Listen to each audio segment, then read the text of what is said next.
Good evening, welcome to the Town of Harwich Finance Committee meeting. It is Thursday, December 14th, 2023. Now note that we are in the small meeting room in Town Hall, not in the Griffin Room this evening. Also, I remind you or advise you that we are recording this session. If anybody in the audience has a desire to be recording this, please check in with the chair.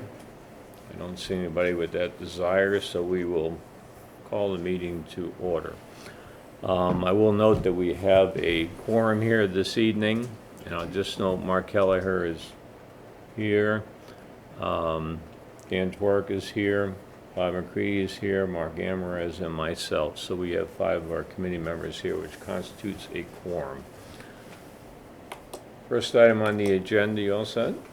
The audience at home can't hear us. No, we'll just wait 30 seconds until maybe you get it resolved.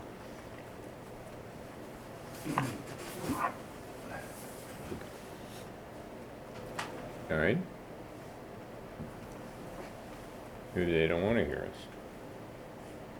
All right, we'll just continue. So the first item is approval of the minutes of November 9th, 2023. Could I have a motion, please? So moved. Seconded. So Bob, motion. I'm just taking notes because last time the recording didn't work and we had to reconstruct the meeting, let's put it that way. Okay. Okay, it's moved and seconded to accept the minutes of November 9th. Any discussion on that? Hearing none, we'll put it to a vote. Mark? Aye. Dan? Aye. Bob? Mark? Aye. Chair is an aye, so that's motion passed. Not on the agenda, but I will take it up. We have minutes of our joint meeting with the Board of Selectmen and the Capital Outlay Committee on December 4th that was distributed to each and every one of you, so I would entertain a motion to accept those minutes as well. So moved. Mark, you seconding? Second. Okay, just makes it easier. Okay, moved and seconded to accept the minutes of December 4th. Any discussion? Hearing none, we'll put it to a vote. Mark? Aye. Dan? Aye. Bob? Aye. Mark? Aye. Peter is an aye. Okay, both passed. Thank you very much. Okay, under new business, we have a request from Conservation Administrator Amy, who is with us today. By the way, I'm sorry you had to wait until we had a meeting this month. I mean, it, seems like it's a bit of a delay. And this has to do with funding the Herring River study from the Wetlands Revolving Fund. I don't think I did distribute to everybody a copy of the proposal, or the RFP, if you will. Unless members have specific questions about the study, I don't think we need to delve into why we're doing the study and, that type of thing. I think our purview is, unless, again, members have questions, is just the funding of it. Okay, so my understanding is that we have a historic limitation, if you will, of $6,000 on the fund. The study is $72,000 plus, and that's a firm fixed price. That is. And so you need authorization to spend that money. And that's Correct. really what we're here tonight to address. The selectmen have already approved this. I will ask a question. I did notice in the RFP that the work was scheduled to begin November 15th and finish by the end of June, is it? Something like that? Well, the field work is supposed to be scheduled by the end of June. I believe deliverables as terms of a report might be a little bit later than that. I don't know what you're doing, Mark, but stop it. I'm not doing anything. So, Caller number 1 needs to mute, so you can mute them, actually, here you go. until they're ready to speak. There you go. So just to get back to that, the timing at the start, I assume once this is approved, the contract is going to start if they haven't already, right? We've been in touch with the chosen contractor through the procurement process is TRC companies, and they're ready to go when Yep. we are. So Yep. essentially, if this hopefully gets approved by everybody, starting, Okay. this month or next. Okay, so from the board, are there any question about the study itself? What's going to happen? Just general questions. I don't know if you have any, while Amy's here, we'll address them, but we'll get to the motion in a second. None? Okay. So the appropriate motion, if I read it correctly, is to move to increase the expenditure limit of $6,000 to $72,640 in the Wetland Revolving Fund for the purpose of conducting a Herring River ecological study. Is that correct? Yes. Okay, so I would entertain that motion from someone if they're willing to make it. Someone could just say so moved if they'd like to. I'd like to say so moved if you want Okay. to repeat what you just said. That's okay, you can do that. Okay, I'll You second. have a hang on. Yes, I would like a second. You have one. Me. Oh, Dan, okay. Remember, I'm just taking notes just in case the system doesn't work here. Okay, any discussion on the motion? Bob? Just one question. It does appear that the total amount of funding involved is still within the amount of money that exists in the fund. Is that Yes. correct? We currently have over $85,000 in the fund, so it is well within budget. And that is the only, this is the only ask against the fund? Correct. Okay, thank you. And if I remember right, in the documentation we have, it's been a while since you asked to use money out of that, right?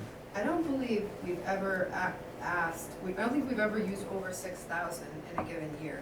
Yeah. So try to be pretty responsible and only use things when we absolutely have to. Can you hear me? We can hear you. Hi, Elizabeth, this is Peter. You have a comment you want to make? She can't hear us. Oh. Should you call her at home again? We're, Could put Brad on speaker on my phone. I just want to make sure that she has some comment on this topic that we hear before we vote the motion. she can't hear us. Well, then we I can't don't know hear her. why. Okay, so we're gonna move forward The then. camera wasn't working until a moment ago. And I restarted it. And sometimes you have to like Here you go, really what's get that? out of the meeting and Ah. come back in sometimes. Okay, Brad left. so I remind you, the motion is to increase the expenditure limit of $6,000 to $72,640 in the Wetland Revolving Fund for the purpose of conducting a Herring River ecological study. Any further discussion on the motion? Hearing none, we'll put it to a vote. Mark? Aye. Dan? Aye. Bob? Aye. Mark? Aye. Peter? Aye. Congratulations, go study, right? Thank you. I will say it's, the comprehensiveness of it is probably one of the first of its kind. So- Okay, is there any documentation you need from us? Megan will be in touch with you to sign it. Okay, make sure she sends that ASAP so we can get it done. I'm gonna let her know at 8:30 tomorrow morning. Okay, and we'll look forward to hearing the results of the study. Thank you. Thanks so much. Thank you, yep. Merry Christmas, by the way, Happy New Year. If You all your too. meetings were this easy, Richard? Yeah, I This can't is remember the last incredible. time I was in a 5-minute meeting. 7 minutes. We try to make it 4, but, you know, Thanks for coming, John. You can stay for more. yeah, you can That's say okay. that. That's okay. I'll get my No, fix thanks. next week. Spend enough time. Good night. Bye-bye. Good night. Okay, moving on. Griffin Room has left. It's okay. Capital outlay plan feedback and observations from our joint meeting, any? My comment, just in general, is I think we need to be pretty diligent about insisting that as these plans are turned into articles and move forward to town meeting, that where it's needed, that there are actual bids before you get to town meeting, so we know an actual price that we would award something for. That's been standard practice in this town for years, and sometimes we get away from it. But if you're gonna buy a fire truck, you should have a quote for a fire truck, right? I mean, that kind of thing. Yep. Otherwise, you're voting for something, probably more money than you need to have in the article, just because you don't know what's gonna come, you know what I mean? And it also makes the advocate for the article do a little bit more work up front to make sure they get a bid. Like, for instance, and I'm not picking on it, but the roof of the middle school, the cultural center, there should be bids on that before we get to town meeting, so we know what the price is, whether it's $450, $600, whatever, so. All And right. the only thing I'd add, Peter, is I'm still waiting to see, still like to see the engineering report on the generator at the harbor. So, just as a point of order. I think that, if that isn't forthcoming just like that, when we get into the discussions on budget and articles for this, that certainly is a topic we want to talk about. You know, I even threw out the concept of solar and batteries, or, you know, whatever. So, I mean, I think the harbor master would want to come see us at some point in time to talk about it. So, okay, anything else? Bob? I guess one of the things that we found was that we apparently bounce back and forth between the idea of having things in the budget and having them in the capital plan. This year, I forget which item, whether it was one of the vehicle items, that suddenly was back on an annual capital plan listing. Probably the police But apparently cruisers might last be what you're year- talking But about. apparently last year was in the budget. And Yeah. it certainly seems like the town, should try to have a consistent point of view on the topic. Yeah, I also think that some clarity will come once I think I heard from the town administrator that we won't have certified free cash until sometime in January. And once that number is known, I mean, if you remember last year when we had $7.2 million in certified free cash, it was like, yeah, let's go do it, right? Right. If you have to get in a situation where free cash is a lot smaller, you know, actually have to borrow for some of this stuff, then people start to say, well, wait a minute, do I want to do that or not, or, you know, because then it has to go to, you know, when you're going to do a borrowing, you have to take it out to a vote and all that, so. It'll develop as we go on, you know, in the process, once we get through Christmas and into New Year's, as it always does. So, Dan? Yeah, when we had the meeting on the capital outlay plan, I asked the town administrator whether department heads are given the opportunity to assess what the impact of not approving the project would have on the town. And he said there was.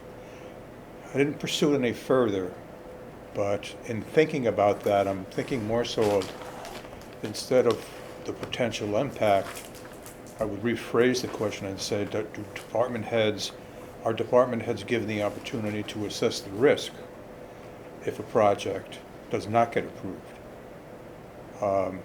So what I'd like to do is, next year, when the capital outlay plans are requested for submission, that we address that item and just flesh that out a little bit more. Okay, so I'll just point out, because I sort of scratch my head, the same kind of thing, you know, what if it doesn't happen, right? On the form, the capital project request form, about 2 sections from the bottom, Yes. there's an item, consequence of your department, on your department delaying the purchase or project. And so I just opened to this one, happens to be the Gulf irrigation system upgrade, right? So the response is, in this one, the irrigation system will continue to lose efficiency and coverage, resulting in poor turf conditions, negatively impacting golf course playability. So that's I mean, you could delve into that and say, so what? Right. By how much? You know, all Yeah. those kinds of things. I don't know, let's look at another one. So if I just flip here, information technology and town clerk, you might be interested in this one. So this one says consequences of the department of delaying the purchase of project. Delaying the project would add another year to the town being behind in the digital age. I don't know what the consequence of that is, but it's probably not a good thing. Yeah, yeah. It is there. The question There is, is, yeah. the question is, you know, what do you do with it, and how far do you want to get into what that consequence is? I mean, you know, you could say things like, okay, we don't buy an ambulance, so what does that mean? Well, it means, I mean, you could write, well, we might lose some people on the way to the hospital. We may not get there in time. I mean, you know, so then what do you do with that information? I don't know. Yeah. So, Well, I just think that I just need to educate myself more so as to what that section of the form does. Well, I think, part of the nice thing about, well, there's a lot of good things about you and Mark being on, our representatives of the Right. Capital Outlay Committee. It gives probably the whole team here a little bit more insight as to what's going on. But I will say that as you go through the process a few times, you get more and more in tune as to what to ask for, what to look for, you know, things you might have not thought about the first time you went through the process. I mean, you do build a track record or history, experience history going through that. Just like when we sit for the all-day budget sessions, I know the first time I went through that, it's like I'm sitting on my hands. I didn't know. But then as you get to know the inner workings of this and that, and, you figure out what you want to ask, and, you ask some meaningful questions and probe people as you need to. It's all good.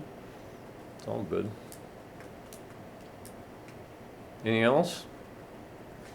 I do want to comment, I think Dana did a nice job highlighting the increases from 24 to 25. The yellow highlights in his spreadsheet he sent to us. Yeah, so that's valuable information. I guess the thing that a little bit disappointing to me, as we just debriefed that joint meeting, is that I would have thought that the capital outlay chairman or maybe the town manager would have actually presented the plan. We all sat there with our spreadsheets in front of us, but everybody sitting out there, they probably had no clue what we were talking about in a large extent because they didn't have it on the screen in front of them, So I think paying more attention to the visuals of all these things is important. I'd even recommend to the town administrator that he incorporates next year a column that shows the variance from the previous year to this year. So you can kind of zero in, like, the one thing is the irrigation. That's up, It doubled. it Yeah. doubled. And, sometimes when we're going through all these presentations, you don't have in front of you necessarily, or you do, and sometimes you can miss it. You don't see that large increase in price, so I you can kind understand. of zero in on it and ask more questions. The other thing I would just say from experience is I think that, it is a 5-year plan or whatever, that out here 5 years from now, there's a lot of uncertainty in pricing. People tend to not sharpen their pencils as much as when you actually have to do it in this year, you know what I mean? So when you actually have to go build that building or do whatever, they pay a lot more attention to the details than they did out here when they were throwing darts at the wall and saying, oh, it's a $5 million project, right? I mean, the devil is in the details, and as it works its way forward, usually you get more details. Right. The other thing I would say is there are, I think, a couple instances where several years of funding were crunched into one. I'm not picking on it, but just like, Brooks Academy. So we did the foundation, and now we had these other things that were last year spread over, I think, 3 years. And now we're saying, let's do it all together. Now, hopefully, I pass out that sheet, I think I sent it to everybody, on all the outstanding projects that are going on in town. And, one of the questions becomes, at some point, can you handle all this stuff? Yeah. Doing all these projects, and get them done in a timely manner. I don't know. Well, what you sent out does give some sense for what is still at the initiation stage Yeah, even though they've been funded in some cases. and been spent in some cases. Yeah, exactly. So, okay, more to come on that. Mark, did you have anything on that? No. Okay, all right. Mark Kelleher requested that he share with us some information regarding harbor fees. I wanted to caution us all that this board is not in the business of setting any fees. Not our job, not our responsibility. There are boards and committees that make those recommendations, the Board of Selectmen, et cetera, et cetera. But Mark is very interested in this topic. It is an interesting topic, and he asked for a little time to share that with us. So. Sure. And Mark, I think did you pass this out before I did? No, I can't. I think I got it. Is it in there? Yeah, just not color. Not in color. Well, I had the color. Oh, man. sorry. Anyways. Okay. Thank you. So I did a little investigation on harbor fees, and what caused me to start to do it is, I have a mooring in Chatham, and they charge me a non-resident fee. So, and I did at one time speak to the harbor master, and I said, why don't we charge non-taxpayers? I think I'd probably differentiate, non-residents can be taxpayers, and, you know. Yeah. But he said because of Army Corps of Engineer things, that they don't do it. But I did a survey of all the, Excuse me, you mean because, for instance, Sacotucket Harbor, if we took Army Corps of Engineer funding, is that what the, you know, I'm not really clear, but I heard that, well, Sandwich doesn't do it because they're owned by the Army Corps of Engineer, but I'm not really sure on, yeah, that marina up in Sandwich is, you know, it's connected with the canal, so they don't charge any extra fees. But anyways, I did do a little survey of all the towns. I surveyed 10 towns, and just to back up, part of the reason I looked into this is on capital needs, we have about $10 million coming up. We have, within the next couple of years, we have the Allen Harbor Jetty. In 5 years, we have to, in the capital plan, to rebuild the bulkhead at Saquatucket. I think that's $8 million. The jetty is $2 million. So there's some big needs to fund these things. And so I did some research, and I also did find this here, which I thought was very interesting. An opinion by Lauren Goldberg of KP Law. She's now the managing partner. This was back in 2005. And she basically said that towns have a right to charge split fees because they already do with shellfish licensing, beach, and dump fees, but there's hidden costs that taxpayers pay for, like the harbor master staff, the police and fire.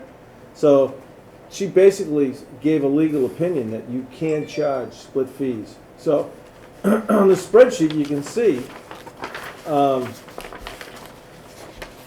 and I did as a mean, like an average, like a 30-foot boat. Falmouth charges on $162 a foot for a resident and $186 a foot for a non-resident, and I'd say a non-taxpayer. So it's about a $720 upcharge for the boat. Same thing for Barnstable. In Dennis, they get it on a 30-foot boat. The non-taxpayer pays a difference of about $1,320. Provincetown has the same rates. Sandwich has the same rates. Wellfleet charges $720 more for a non-resident taxpayer, just a non-taxpayer. And Harwich has the same rate. So I did the research, and the moorings are more in Chatham, where I have a mooring. They charge an additional $100 for a non-resident taxpayer.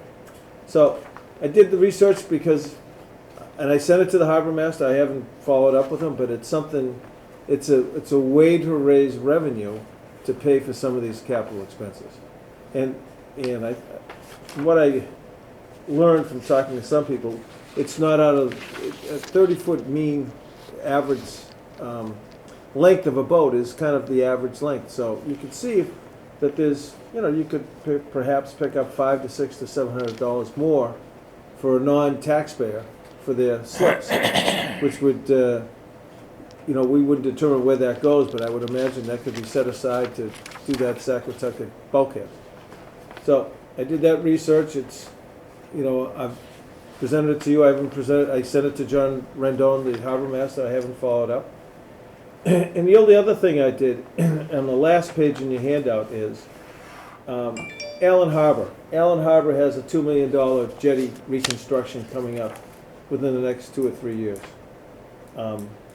That harbor is about 70% private, with the marina, the yacht club, the private docks, and about 30% public. And if you did a weighted average, slips are so much more valuable than a mooring. It could even be closer to 80%. And I'm just putting it out there. When you have such a big capital expense, I have a friend who's very powerful. He was very powerful in the State House.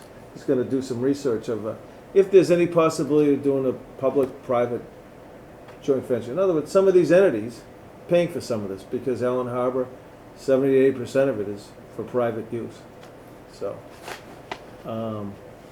So Mark, I have a question. So in the town of Harwich, how many non-resident slips or moorings are there? I haven't asked that question. I didn't ask John Rendon that. I sent him this data. I was waiting to come before us and just get some Okay. feedback. I mean, I'm just thinking from a standpoint of, and I'm making this up. Mhm. Let's say there are only 2 slips involved. And so we might be talking about, I don't know, make up a number, $1,500 in total, you know, is it worth chasing down or not? As opposed to, oh, there are 60 slips. And now we're getting into some really meaningful money. Right. And I don't know the answer to that, so. And I don't know the answer either. I do know that one of the guys I know who has a slip down there says that the guy next to him is the Chatham Harbor Master or Assistant Harbor Master. So there may be a fair amount of people, and that's I have no something, idea. that's something John Rendon will have to provide Yeah. to see. I agree with you. For Yeah. 1 or 2, it's not. The thing I worth would say is that, you know, there is a, I don't know what the official name, Waterways Commission or, you know, whatever, it. Right. that John would be working with, I assume, and, you know, anytime they talk about fees and whatnot, I'm sure that group, Mm-hmm. working with John, determines what they want to recommend. So I think that, you know, as you progress with, you know, learning more and more about this, as you want to push this further and further up, that you should start engaging with some of those people. I'm guessing, I don't know who the chairman is, I don't know, I'm sorry, but. Yeah, I don't know who it is. I mean, if I didn't want to speak, if the finance committee is saying I should follow up with John and try and find out. Well, it's not, you know, here's the thing. Yes, we want to be fair with everybody about, you know, how fees are, you know, distributed, if you will, or determined. Yes, we can always use more revenue in the town. We are not in a position to set those fees, and quite frankly, even to encourage doing a change in the fees, because we don't know the details, quite frankly. It's not our purview. Right. There may be very good reasons why it is the way it is. I don't know. Mm-hmm. You know, now we would benefit, we as a committee and taxpayers, if, you know, some more fee or more revenue is generated, obviously. And you rightly point out that according to the capital plan, there's some big projects coming down the road. And, you know, there were similar discussions held, I remember, when we were talking about redoing Sacotucket Harbor and, you know, and even when we got into dredging Allen's Harbor, you know, several years ago now, right? And it's like 5, 6 years ago, maybe Yeah. longer. And those kinds of discussions about, you know, private versus, you know, the yacht club versus, you know, town-owned docks and who's paying what and all that kind of stuff. It ended up working its way out, but it's a very interesting topic. I mean, you know, you can go to the golf course and say, you know, now that they allow, or they have for some time now, allowed out of like Chatham residents, and I think Brewster, is Brewster allowed? As some kind of a increased fee to be a member, basically, right? And then there are always ramifications of that, because the Harwich people usually think that, wait a minute, when I get enough tea times or whatever. I mean, you know, there's always these complications. Mm-hmm. But I encourage you to pursue it. It's just not the purview of this committee per se to be trying to push and set those fees. Because the Harbor or Waterways Committee has the jurisdiction, if you will, or the fiduciary responsibility to go do that. So, Okay. okay? Anybody else on that topic? Okay.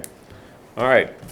Moving on to old business. At last meeting, I passed out to you folks the draft of the Harwich Finance Committee charge, if you will. You know, the selectmen are in the mode now of getting every committee to put in a charge. We passed out at the last meeting. My notes tell me that I asked for comments by the 16th of November. I did not receive any. We need to approve this, vote it, and move it on to the Board of Selectmen. If you have any significant comments or comments you'd like to make, even at this late date, I'd entertain that. Otherwise, I would entertain a motion to accept it. I'll make a motion to accept it as distributed. I will second that. Okay, Bob moved.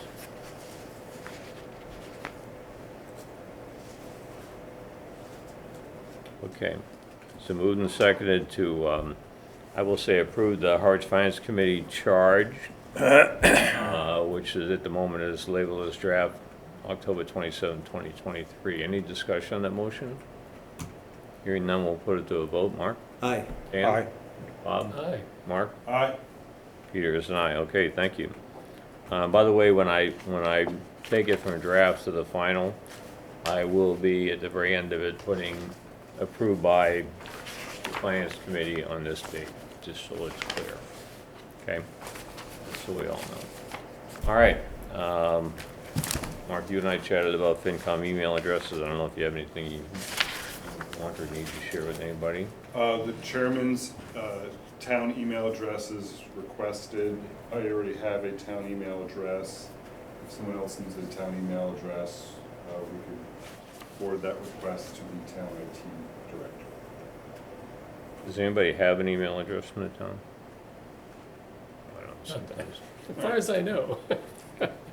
So if we want one, Mark, what do I do? Do I send an email to you and I don't know who the IT director Yeah, is. well, I'll send the whole list to her and we'll make sure everybody has it. Okay.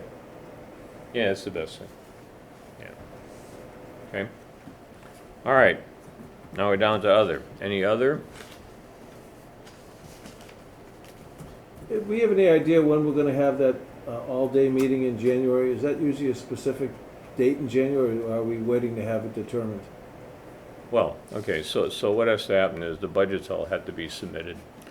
Usually the warrant is at least drafted, because if you remember that all-day session is budget and what warrant articles you have, to talk to us. And by the way, in my opinion, there's not too much sense in having that until you know what free cash is.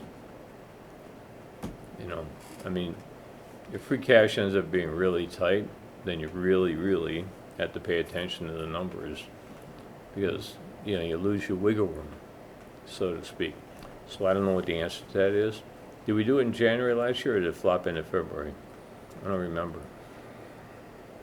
I don't remember either. I don't remember. I was in Florida and I did it remotely. Yeah, okay. Yeah, you did it remotely. Yeah, For some reason, I think February, but I'm not sure. okay, maybe it is, I forget. Yeah, but as we all know, it ends up being a scramble. I mean, from the time you have that to the time you gotta finish our work, several weeks, but not a lot of weeks, right?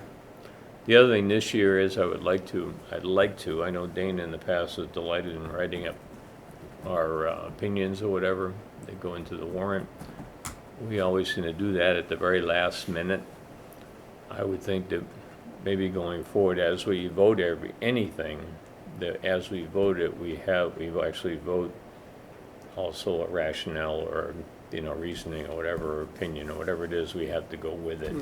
That way we're all clear what's there and we can defend it all, Not that there's anything wrong with what Dana has done in the past, it's just that, we're putting our name on it, we ought to all at least see it, ahead of time and say, yes, we want to put in there. Just a recommendation. No, I think that's a great idea. One of us can, with our laptop, kind of rough it out right as we're here, and then just kind of refine it, and then we have time to kind of study it and know what we're talking about before. Yeah, Meeting. yeah, so, Well, also, if it's recorded, it'll be in the minutes. yeah, right. So the joint meeting with the finance committee and the select man in this email in 2021 was March 12th and 13th. March, wow, Late. yeah. Yeah, and that, and that, you don't have much time between then and the time the warrant has to be finished, you know what I mean? So, we'll be behind the 8 ball. That's okay. We'll adapt. I think more importantly, we are down 2 members. And I think, if you have any friends or associates, taxpayers, whatever, that have an interest in this, please talk to them. You can talk to me if you'd like. If anybody shows an interest, it's always better to have the full board as opposed to not, just because we end up with more people, more eyes looking at things, more, input to the process, et cetera, et cetera. And the process is pretty simple. They fill out citizens' activity form. They go to Michael Ford. I have been in communication with Michael just to say, hey, we're short, we got, you know, blah, blah. And then he needs to take some action. He interviews people and, you know, we act back and forth, but we are down 2 bodies and it would be useful to fill those positions And there's sooner a- rather than later. There's a link to that form on our website, on the town website. Yep, yep, it's all there, so. Okay, any other? Okay, hearing none, I'm gonna wish everybody a Merry Christmas, Happy New Year, we won't see you till the second week or whatever in January. Yep. And, Same to you and yours. Yes, Yeah. exactly. have a great time, be safe, enjoy your families, and we'll see you next year. Yep. So we are adjourned, Okay. thank you. Very good. Thank you. Thank you for attending, we're adjourned.